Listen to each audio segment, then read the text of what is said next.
Okay guys, sa video kong ito ipapakita ko naman sa inyo kung paano tayo mag-edit ng picture na hindi na tayo kailangan gumamit pa ng mga picture editor. Ayan po. So punta lang po tayo sa Google. Tapos search po natin remove background. Ayan.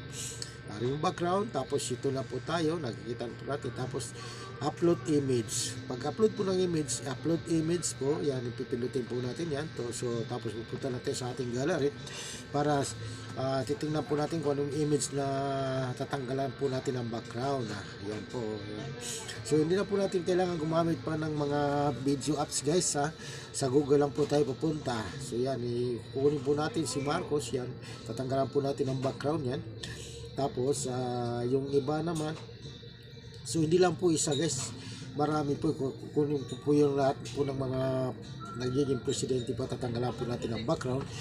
Ayan po, tapos saka natin ipagsama-sama, no? Yan, so punta mo natin kay sino to, si Cory Aquino. Yan, so wala na rin po siya background, tinanggalan din po natin ang background sa pamamagitan lang po ng Google. Hindi na po natin ginamitan ng photo editor po yan guys, sa Google lang po tayo pumunta, no? So yan, so pinutin natin yung plus para kukunin naman po natin yung image ni sa gallery po, image ni sino ba yung sunod na presidente. Sino ba ito? Image ni Derby Ramos. Yan po yung sumunod kay Cory Aquino, si Derby Ramos guys. So yan, wala na rin po siyang background guys. Tapos i-click po natin at i-save po natin sa ating gallery. Tapos pindutin naman po natin yung plus para isusunod po natin si sino ba yung sumunod sa kay Derby Ramos. Punta tayo sa gallery para makita natin kung sino nga po ba yun. Okay, si Irap Estrada. Yan, so tatanggalan din po natin ang background para pare-parehas po silang walang mga background guys. Ipagsama-sama po natin yan mamaya sa isang background lang para magkakasundo sila, kasi hindi nga po sila nagkakasundo ngayon. Yung mga nagiging presidente, nag-away-away po sila hanggat sa kasalukuyan, nag-away-away, kaya ipagsama-sama natin na isang background lang. Inalis natin yung kanilang mga background guys sa pamamagitan lang ng Google. Hindi po tayo gumamit ng photo editor. Google lang po ginamit natin yan. Si Gloria Macapagal-Arroyo, yung tinanggalin din po natin. Isisip po natin sa ating gallery. Tapos pindutin naman po natin yung plus para isunod po natin sino po yung kasunod na nagiging presidente po natin, sino ba ito? Tingnan po natin sa gallery, nakakalimutan ko na kasi. Yan. Okay, ang susunod po si Pinoy. Yan, si Pinoy. Yan, wala na rin po siyang background. Isin po din po natin yan sa ating gallery. Yan, tapos pindutin naman uli natin yung plus para susunod po natin. Sino ba yung kasunod? Sumunod kay Pinoy, si Tatay Digong. Si Tatay Digong pala sumunod kay Pinoy. Yan. Titingnan natin sa gallery, baka nagkakamali ako, nakakalimutan ko na kasi. Yan. Ang sumunod pala si Tatay Digong, yan, si Duterte. So yan, alisin din natin ang background para sabay-sabay sila na ilalagay po natin sa isang lugar lang, isang background lang.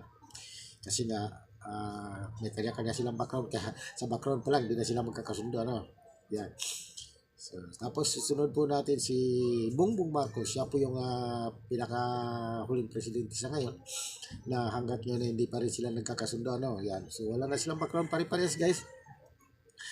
Ngayon titingnan natin sa gallery kung pumasok ba yung lahat sila na wala na po silang mga background, malinis na po yung kanilang mga picture.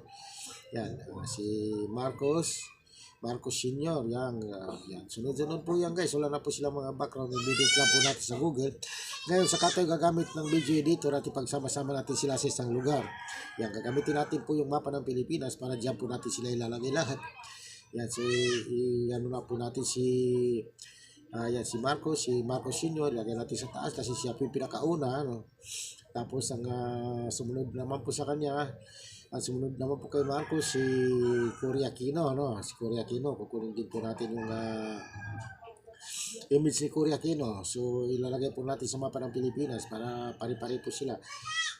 Kasi hindi sila magkakasundo ng mga background guys, Kaya ilalagay po natin sa isang background lang. Yan. Isang background lang na guys ang ilalagay natin sa kanila kasi sila naman po yung naglingkod sa Pilipinas sa mahabang panahon. Yan, i-edit po natin na iharap natin si kasi nakatalikod. Yan. So ngayon lang guys, gumagamit tayo ng photo editor, UCut editor po kasi kanina para tatanggalan natin na sila ng background, hindi natin gumamit ng photo editor. Ginamit lang na po natin si Google, si Google lang po ginamit natin para tatanggalin natin yung kanilang mga background, hindi na po tayo gumamit. Pero ngayon, gagamit na tayo kasi pagsama-sama po natin sila. So, photo editor na yung ginamit natin ngayon, si UCut photo editor. Yan. Tapos ilalagay po natin dito sa pinakababa yung dalawang magkahoy po ngayon. Ilalagay po natin si Tatay Digong sa pinakababa kasi sila po yung hindi magkasundo ngayon. Sila po dalawa ni Bongbong Marcos. Yan. Okay guys, maraming salamat sa inyong panonood at kung bago lang po kayo sa aking channel, huwag kalimutan mag-like and subscribe. At pakiclick na rin ang notification bell upang updated po tayo sa mga video na ilalabas ko dito. Maraming salamat.